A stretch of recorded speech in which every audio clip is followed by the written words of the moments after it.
Greetings everyone, hope you're all well today.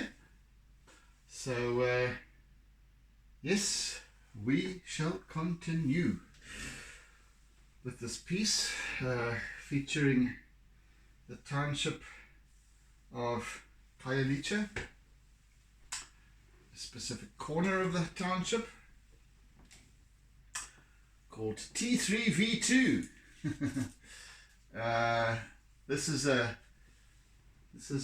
This particular section is an informal, one of the informal parts of Khayelitsha. So there aren't, in other words, any formal house. It isn't any formal housing built. Of course, the vast majority is.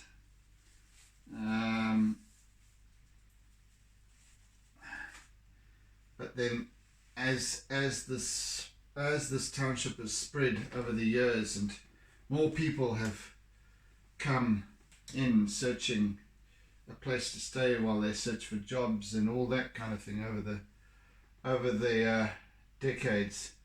So obviously, government has not been able to keep up with the need and the demand, etc.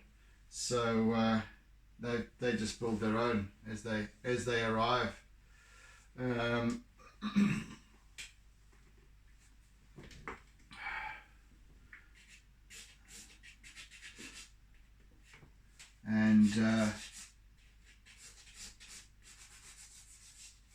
So then obviously what amenities become an issue. Sanitation, water, all that kind of thing, electricity. Hello,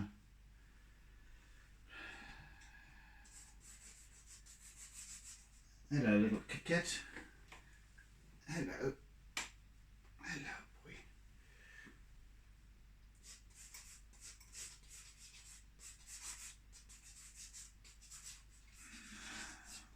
So I'm really just putting in a whole bunch of boxes of sorts. And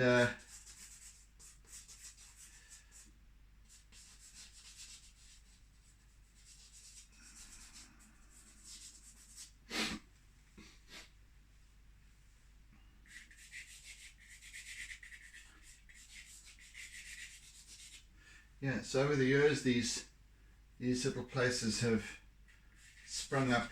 Whole sections have emerged, and they just overnight, literally overnight, they'll start popping up, and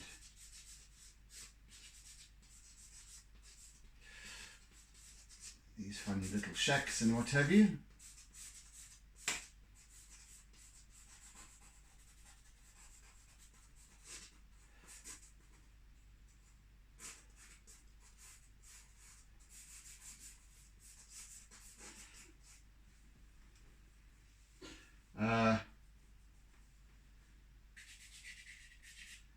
Yes, to the point that there are now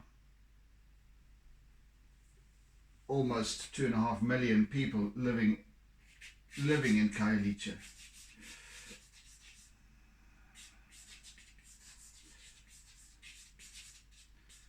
However, as I was saying yesterday, and as I shall attempt to illustrate, there is a sense of pride, of vibrancy, of colour, and the way people look after clean their spaces. Sanitation is going to be a problem. It doesn't mean necessarily that the people who live here are not prideful, are not cleanly. It's just that what little is available, well, they use it, but I mean, they have to travel some distance perhaps for water. They have to take their garbage some distance to a pit that that never really gets cleaned out. Municipality doesn't necessarily always come and fetch, and if they do, it's on a it's not on a very regular basis.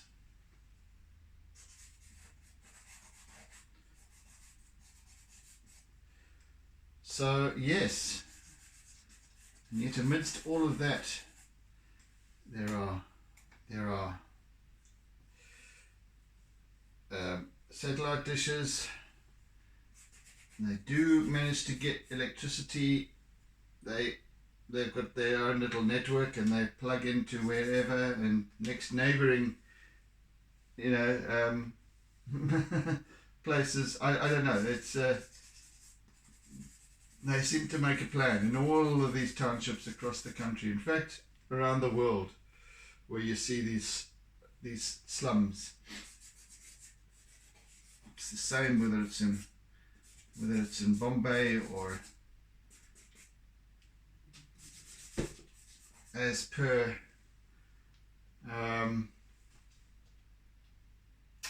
what's that author? Now I've just gone, and The Mountain in the Shadow. It's gone.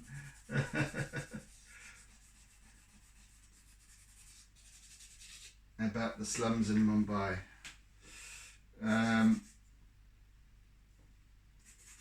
Anywho, wherever it is across the world, it's pretty much the same challenges.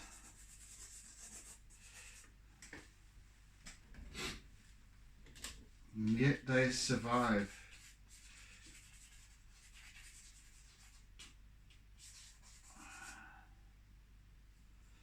And they are communities just like any other.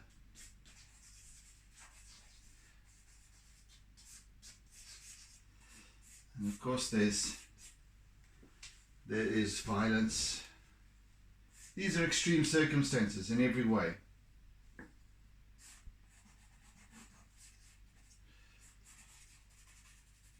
And that's understandable given the circumstances.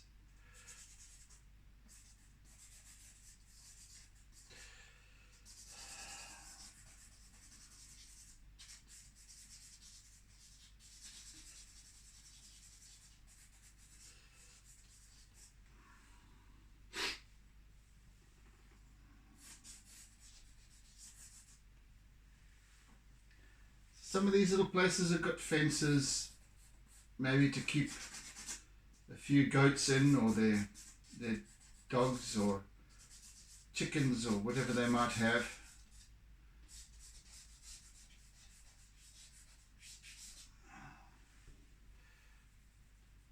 They might even try and plant flowers of some sort. I don't know. I know that's definitely the case in Umlazi, and there's little spaza shops all over the place. Wherever you look, there's somebody making a plan.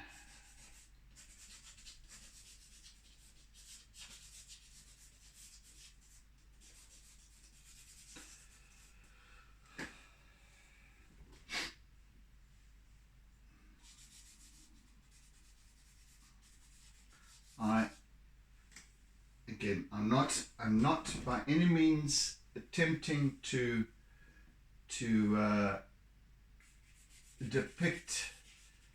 graphically depict accurately all of these buildings, all of these little structures. I cannot, but I can give you a sense of it, and that's what I believe that I'm doing.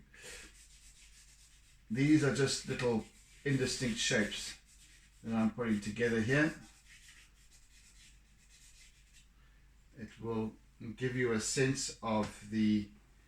See, I'm not looking to take. It's not a photograph. And I'm not also explaining myself for a reason. Well, I don't need to give reason to what I'm doing and how I'm doing it. I know you get what I'm doing.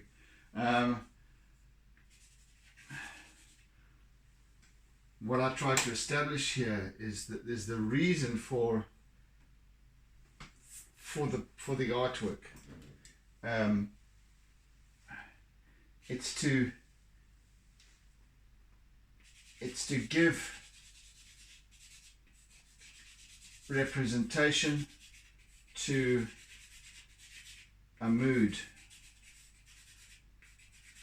or a series of moods, because I think with this piece predominantly it's a case of, yes, there is this mass of dwellings with seemingly no logic to the way they have been placed.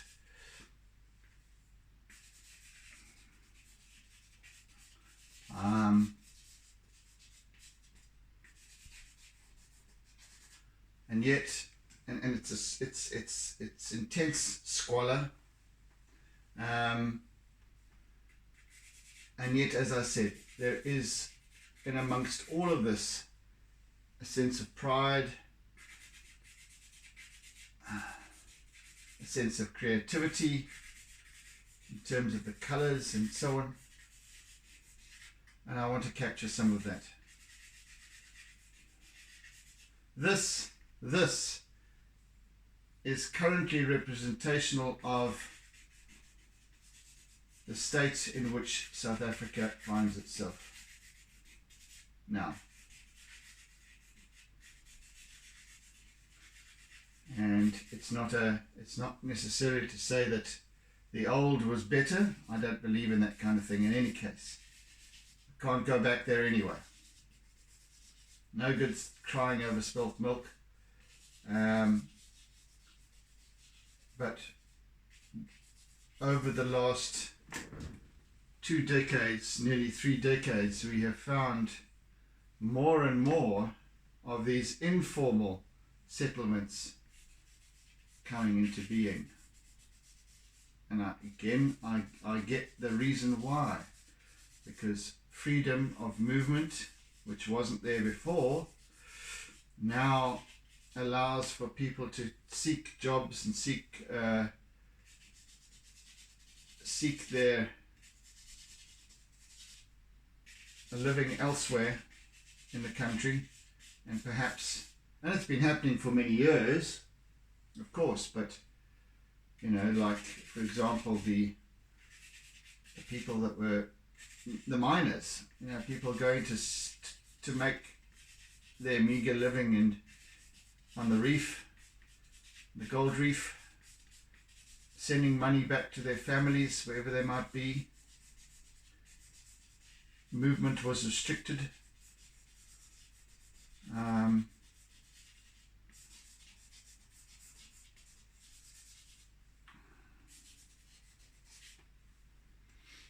But housing was provided, townships were built, infrastructure, they had all of that. Soweto, Alexandria, wherever. There weren't these, and of course there was obviously some form of squatter settlement, but nothing like this, nothing like we have today. And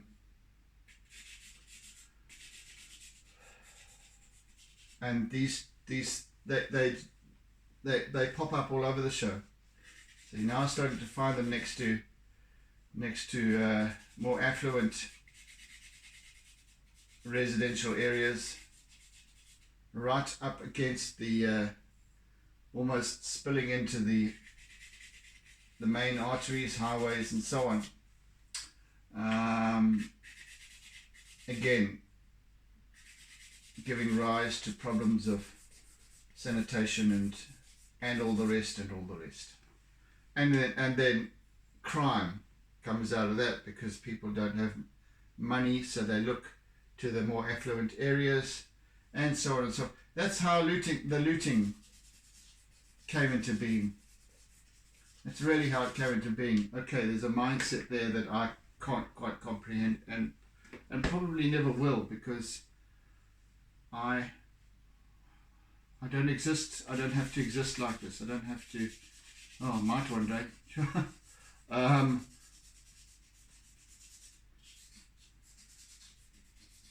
But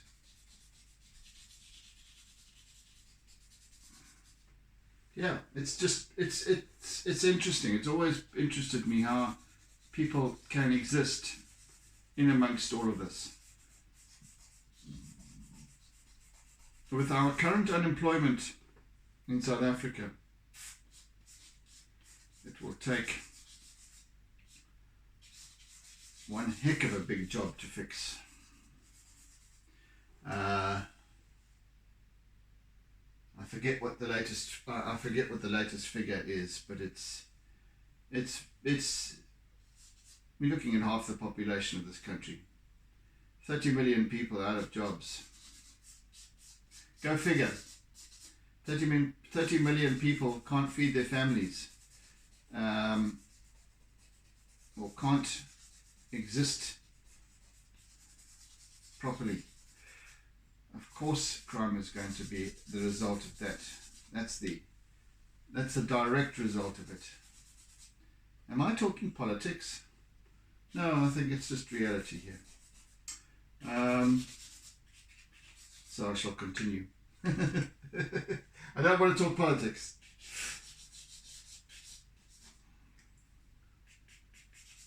So, yeah, what's to be done? What's to be done in a situation like this, where we've got this vast and increasing unemployment rate? Exacerbated, of course, by the whole lockdown, COVID, whatnot. I think our unemployment rate was sitting at something like 27% prior to COVID. Now we're verging on the 50%, if not more.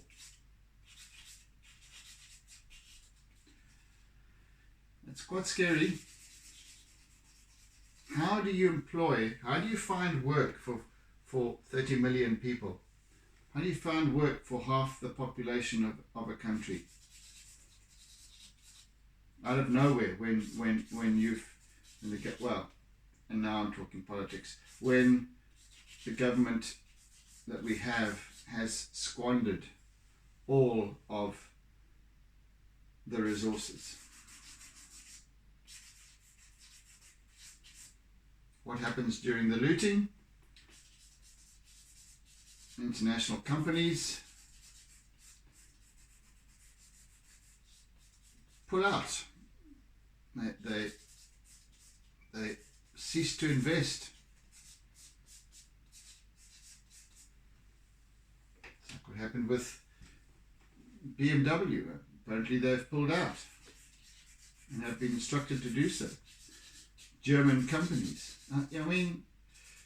So this is the result. This is the result, and this is indicative of the state of the nation, I believe. In my humble opinion, nothing more, of course.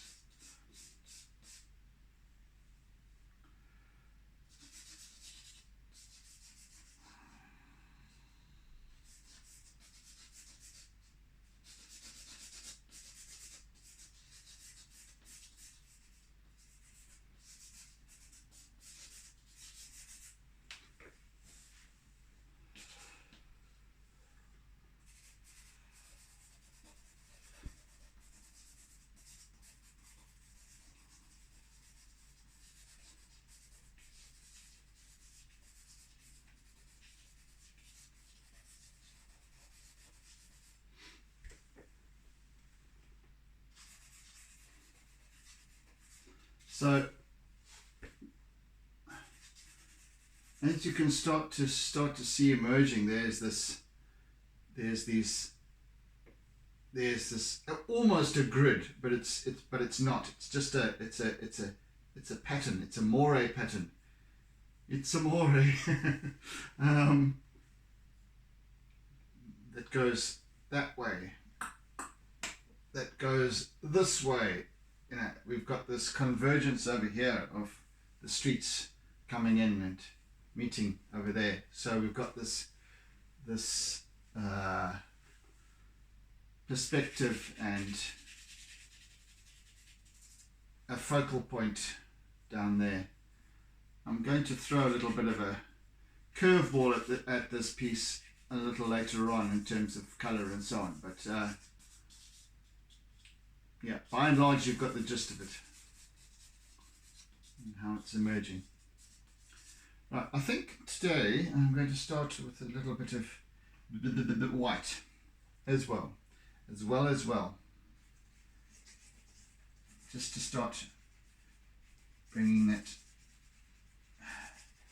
contrast here and there, and a little bit of this and a little bit of that contrast in terms of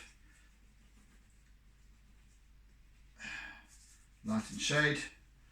And I'm using my white pastel as well as my conté crayon.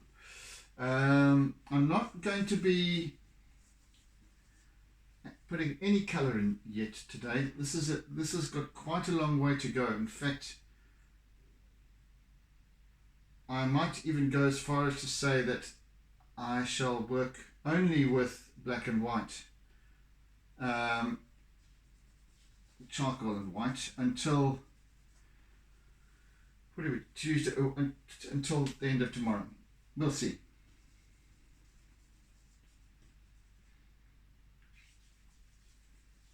This is predominantly a very graphic charcoal piece once again, and that needs to be the basis of this whole artwork.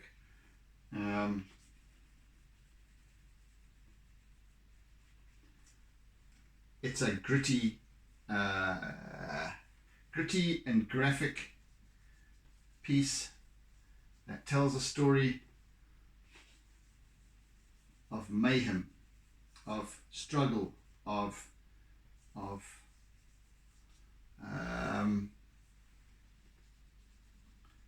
hardship, of disorganization, and yet at the same time of vibrancy and a sense of joy in a way, living and loving life.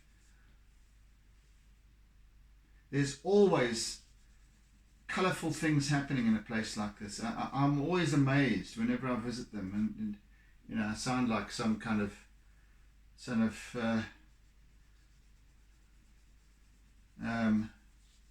ability coming up with my nose in the air and looking at these places. I when I do visit them, for whatever reason, I just go in a sense of wonder. I really do, because I'll see these little barber shops and spa's shops, sitting on the edge of a verge, and they're trading, and they're doing business, and there's people sitting outside and talking and with them, and yeah, always there's kids playing. You don't see that in suburbia, not to the same degree as what we used to. I was talking about, was it last week or the week, at least, I don't know, it was last week or the week before, I forget. I was talking about the street party that I'd been to that had emerged after all the looting and what have you. So that was in suburbia, but it reminded me of kind of days growing up where there was that sense of safety and what have you. That as kids you could ride around your bicycles and play around in the streets and what have you until all hours. That's gone. No, it's not safe anymore. But here, of course they do. So they've got there's a sense of freedom about places like this that don't exist in suburbia anymore, don't exist in the posh areas. You know, where you live in a fortress. You've got high walls and razor wire, alarms, security companies that will come and chase these people away. And you live isolated. You don't even know your neighbors.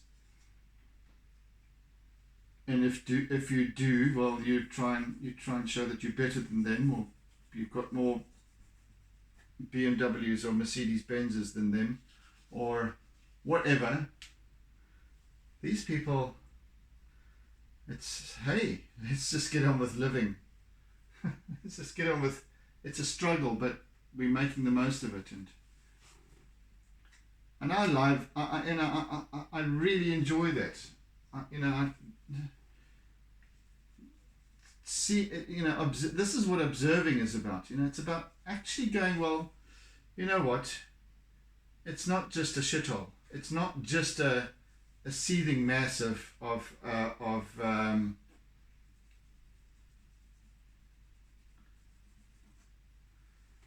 disorderliness and strife and poor them. It's kind of, you go, well, yeah, I can sometimes see how some people choose to be homeless. Some people choose to live in places like this.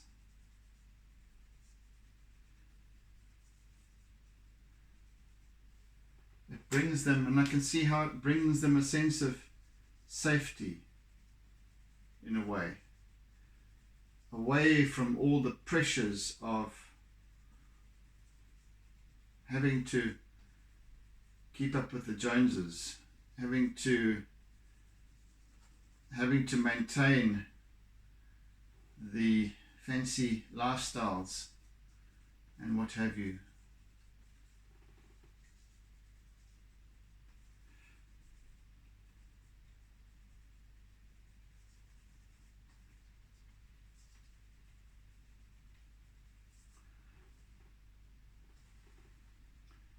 Here, it doesn't matter who you are, where you come from,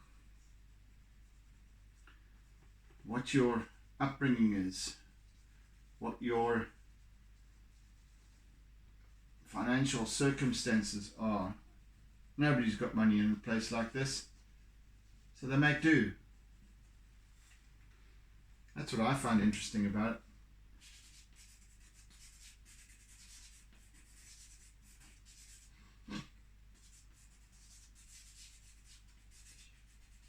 Shantaram.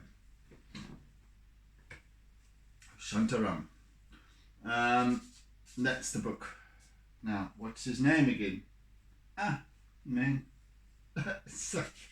Richard, no. I hate that when I can't remember an author or a book name or something. Anyway, Shantaram. I mean, that's exactly what that kind of story was about. The slums of Mumbai, Bombay, where people chose to live and lived well, in a sense. Yeah, you tighten your belt and you know, but as I said, these slums are the same throughout the world. They make do. They live. Some of them live like kings, but it's just a perception. You live how you want to. You exist. You be exactly what you want to be, what you choose to be, wherever you are.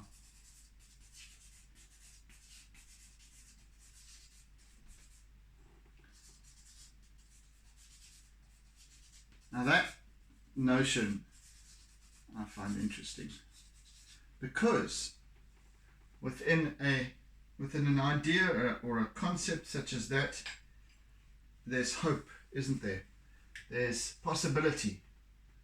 There's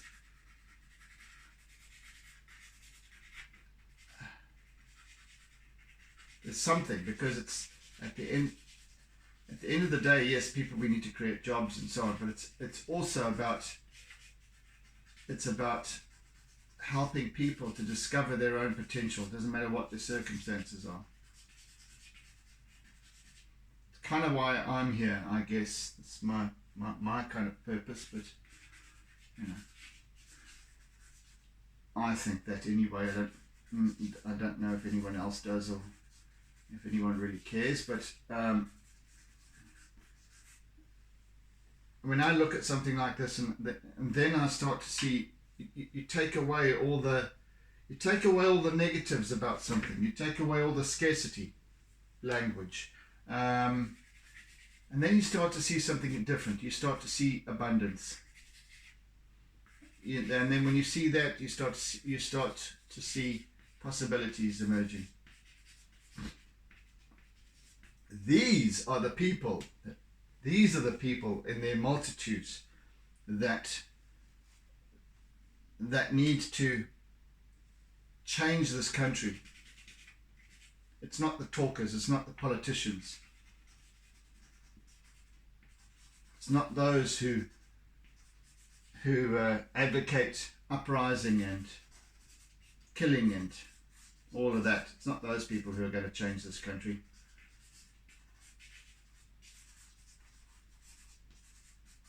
It's these people. These people who want to see change, who don't necessarily want to loot, who don't see, these people don't, violence isn't an option for them. It's not about violence. It's only those people that drive around in their Range Rovers wearing red overalls and hard hats that live in Sandton, who advocate violence. But that's only there to ensure their lavish lifestyles, their sense of power. It's got nothing to do with the people. It's got nothing to do with the country. It's got nothing to do with change even. It's just greed, pure and simple. And the sooner these people start to see that, the better, to be quite honest.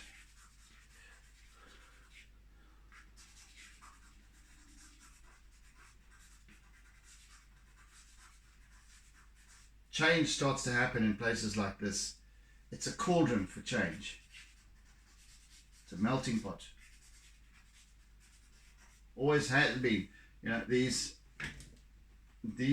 areas is where uprisings began, and you know, in the apartheid times, for different reasons and at different levels.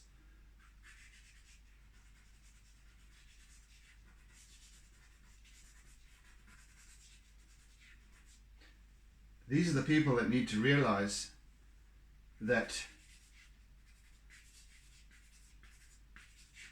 what they have been promised for the last 27 years has never ever been delivered on. Yes, they've been given t-shirts and food parcels and what have you, maybe, but those promises of jobs and housing and all that stuff have not come to pass. Hence squatter camps, hence informal settlements, hence these shacks that pop up on the side of the road overnight, and then another one and another one.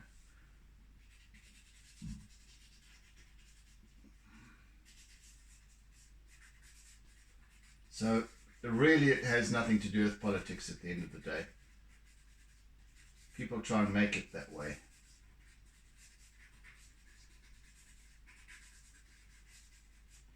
It has everything to do with it has everything to do with being human being. So you can see as this thing starts to take shape, and again it's just little shapes, little squiggles and scratches and what have you. This is a a doodling exercise extraordinaire. um, and yeah, so as you can see, it's fairly time consuming. So the this little squiggle work is, and that's why I'm just talking like a you know, I'm rattling off, yeah, because I'm letting it emerge in and of itself.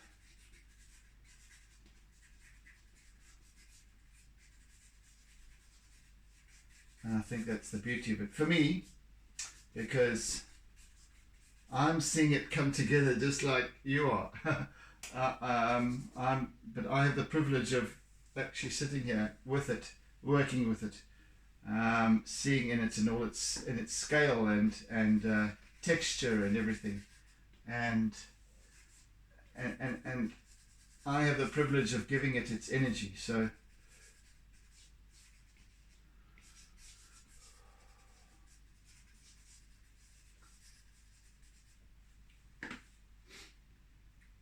it's an interesting experience for me, because it's not how I have come to view or see my art before,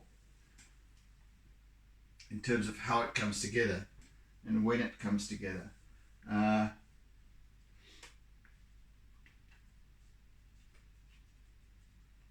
I've always seen it as, well, you set out with an end goal in mind.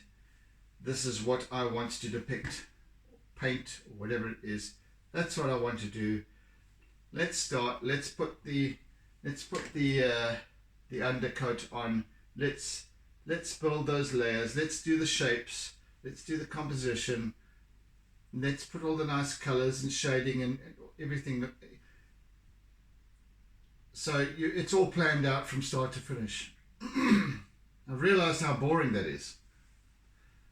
There's no anticipation really. It's just, well, you'll end up with a pretty picture, which is great for some. Not for me though. And I've come to realize that's how it was for me.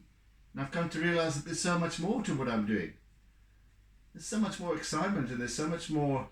I mean, this is why I gladly hop out of bed at 3:30 in the morning and to get to this, back to it. I love it.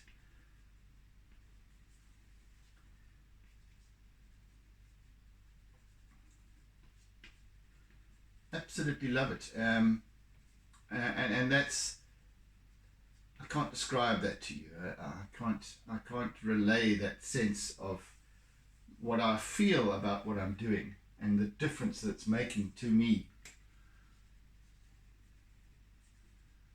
in my life and as a human being, as an artist, etc.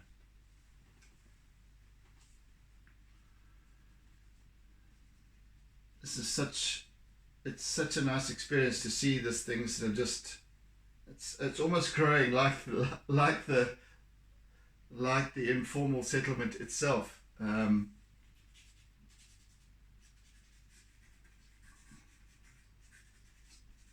I have nothing planned as to, yeah, I'll introduce some color at some stage and all that kind of thing, but other than that, this is just going. I'd started out with an idea of this. I liked the idea of these converging roads, not grid-like. You got one going off at an angle that way, this one coming in here, this one coming down there, but they're all meeting somewhere over there in this great big dusty convergence. I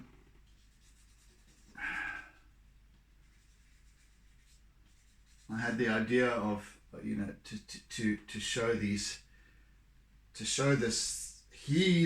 seething mass over here, and then in the distance these gentle mountains depicted across the flat ocean bay. Yeah, it's not so much about that anymore. That's what I'm saying.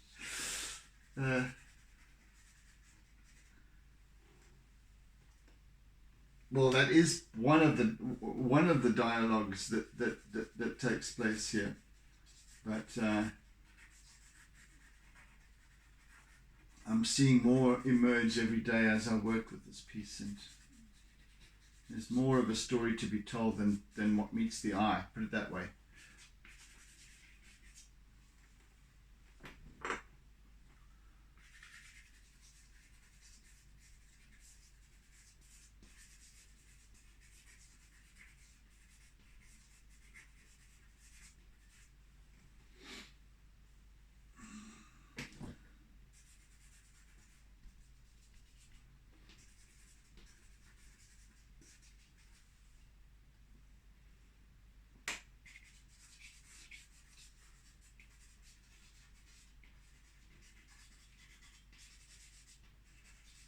There's other little cross streets and what have you, all around the place. Well, it's crisscrossing throughout. And there's a semblance of order as well, which is almost, if you consider the ad hoc nature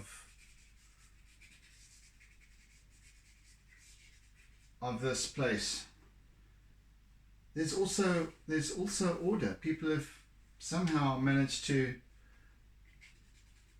I mean, how else do vehicles get in?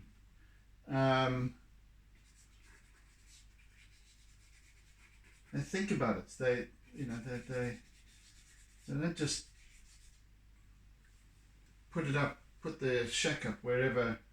There's an unconscious or a subconscious structure to the way people behave. There's obviously some form of order.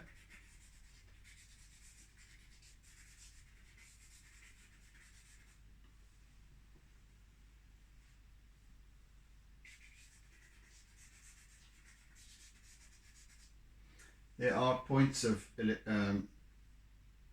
electricity because there's loads of poles all around the place that have obviously been put in by the municipality to bring in some electricity, and then they just feed off that each from each point for themselves as and when they need it.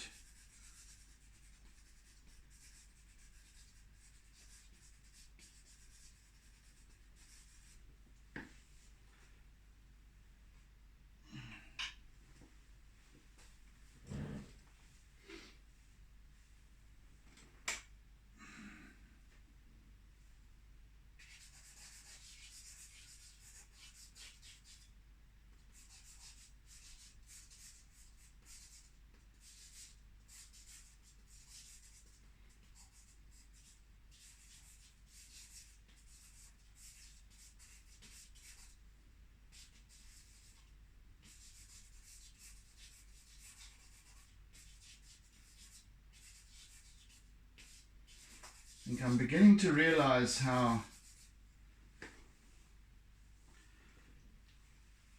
as an artist, you start to develop a sense of, don't know what it is quite, a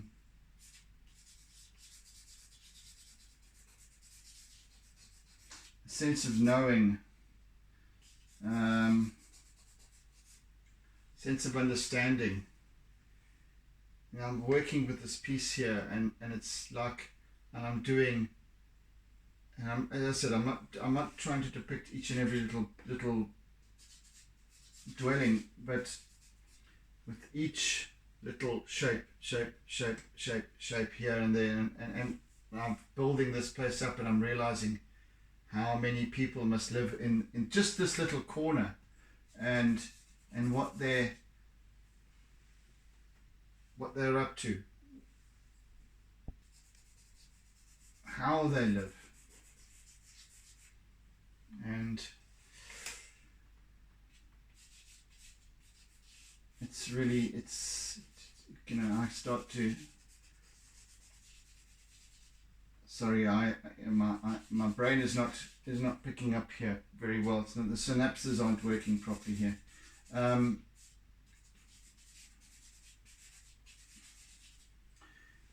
As artists, primarily we observe. We draw conclusions and interpretations and what have you. I'm starting to feel the energy of a place like this. I'm feeling both the joy and the sorrow.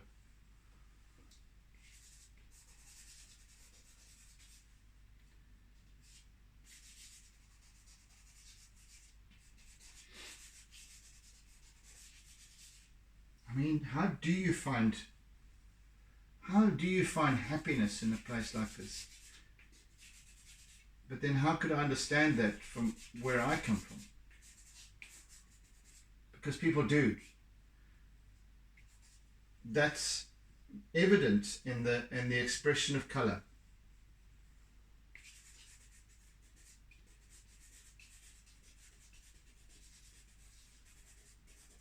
So I don't need to be depicting beautiful homes in Constantia or Bishop's Court, over that way, because this is what constitutes the reality of this country. This is where your answers are, or our answers are.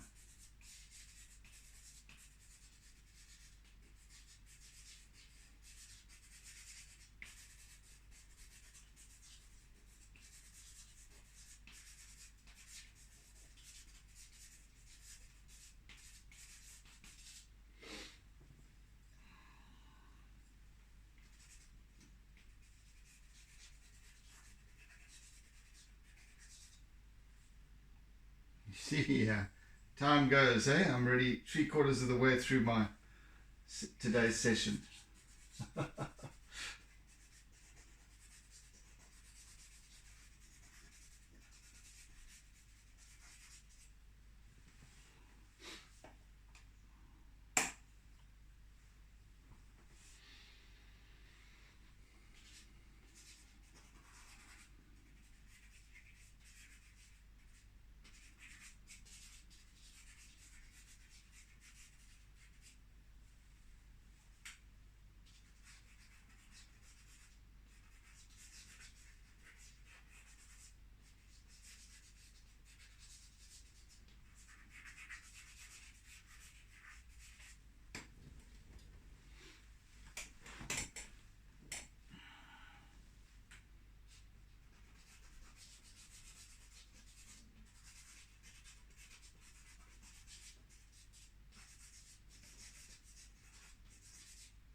Yeah, there's a lot of work to do. There is a lot of work to do, people. Sure. And I'm going to find some serious employment for my eraser, for all the little contrasting bits. Yeah, so.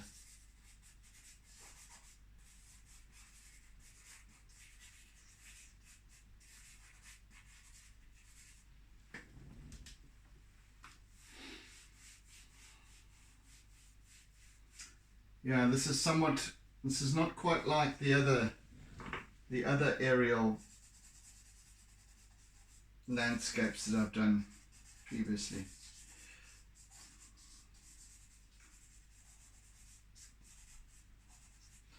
There's a lot more feeling in this.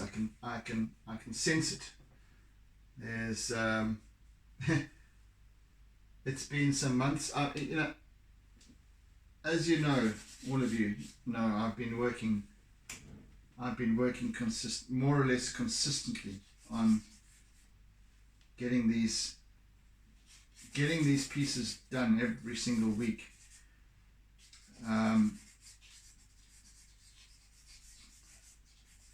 I have never ever before worked like this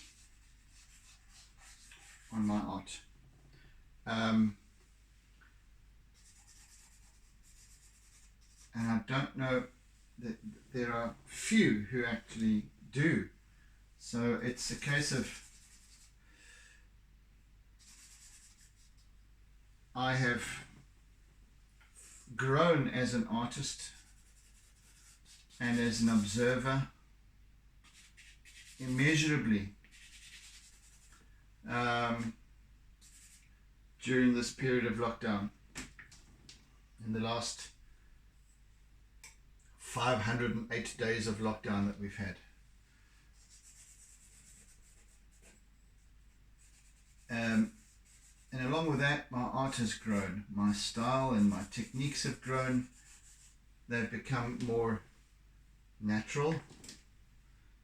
They happen of their own accord. And letting go is the biggest teacher for me. Being able to let go of the end result. And I think as having spent a career in advertising with all of this control of design, of depiction of messages that you want to portray at the behest of your client. I don't have a client for this. I don't have a client that says, well, you need to make us money, so you need to depict our products in a certain way and what have you. This is not that. This is storytelling. I think that's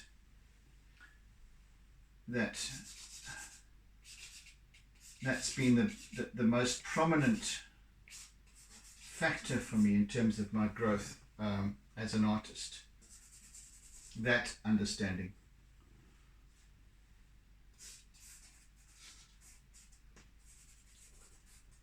And the understanding that anything goes. I've developed all my own techniques and what have you. I've developed them through feeling, through working with it.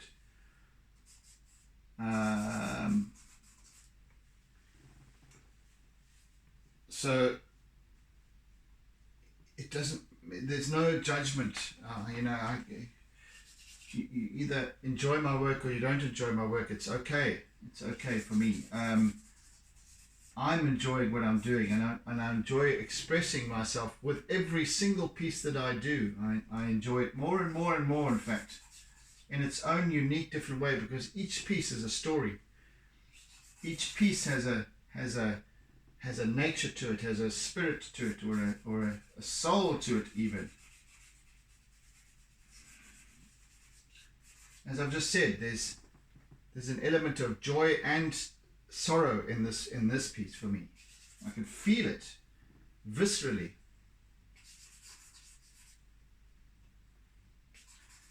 And no, I'm not about to go and chop my ear off or anything like that. But I do feel quite intensely something. And that I shall use the time to unpack, I guess.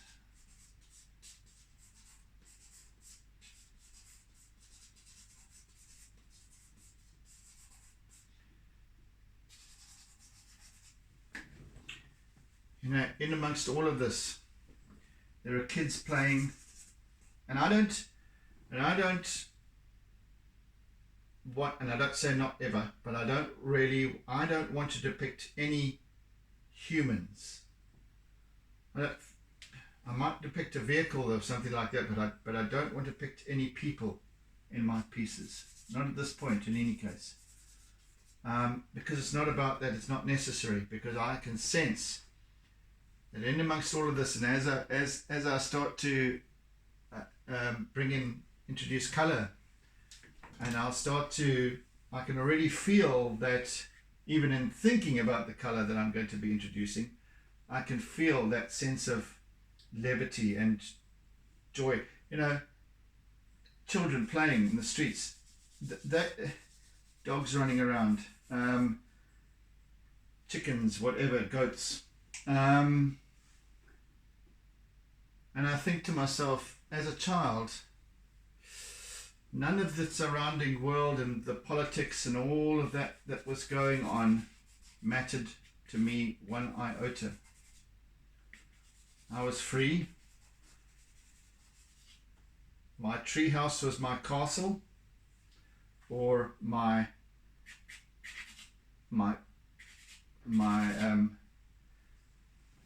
Admiral Nelson's victory.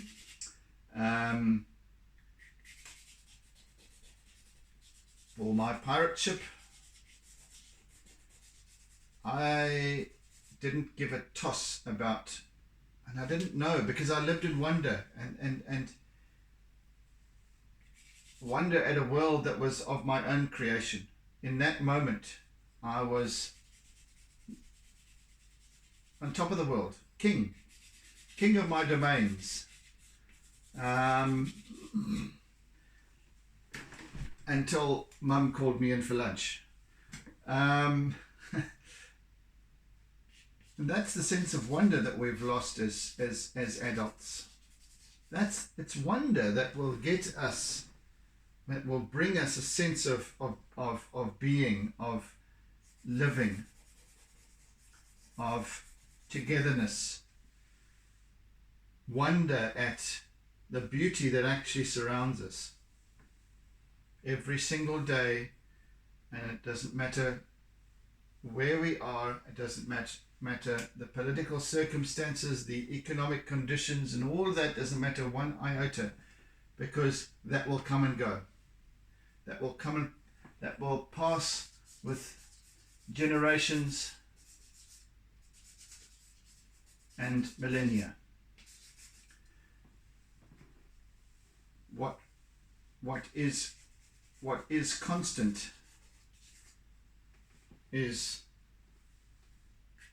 the sky above, the trees around us,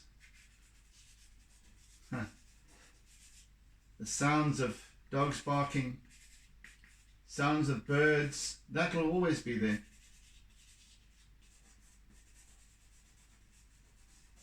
Not the struggle, not the hardship. I think we need to pay more attention to that stuff. Be in wonder of that stuff, because that's where we find answers. Hey, I'm just talking, I'm rambling on here, and each and every one of us needs to draw our own conclusions as to how life should be, how we want to live our lives, and so on. But it's doing stuff like this that causes me to think, to think that there's more to all of this than what is visibly apparent on the third dimensional plane. I won't get into all of that now, but anyway. Right, so we've made progress amongst all the prattle today, haven't we? Yeah, definitely getting this sense of there's a star in the middle or something like that. Yeah, this sense of convergence, of pulling together. There's something in that. Anyway, people, I thank you for joining me today. I see that I'm out of time now, so I think I'm out of time nearly. I didn't actually check my watch. I don't know. Anyway, I'm going to be out of time now. So yes, thank you for bearing with me today. Thank you for listening. Thank you for watching. And just thank you for joining me, and thank you for your comments and sharing and all of that stuff. I really appreciate it. So until tomorrow, oodles and noodles of toodles. And yes, do do join in again on the morrow, and let's see how this piece develops further. I'm looking forward to it. So yeah, do take care. Have a fantastic day ahead, and catch you again on the morrow. Bye.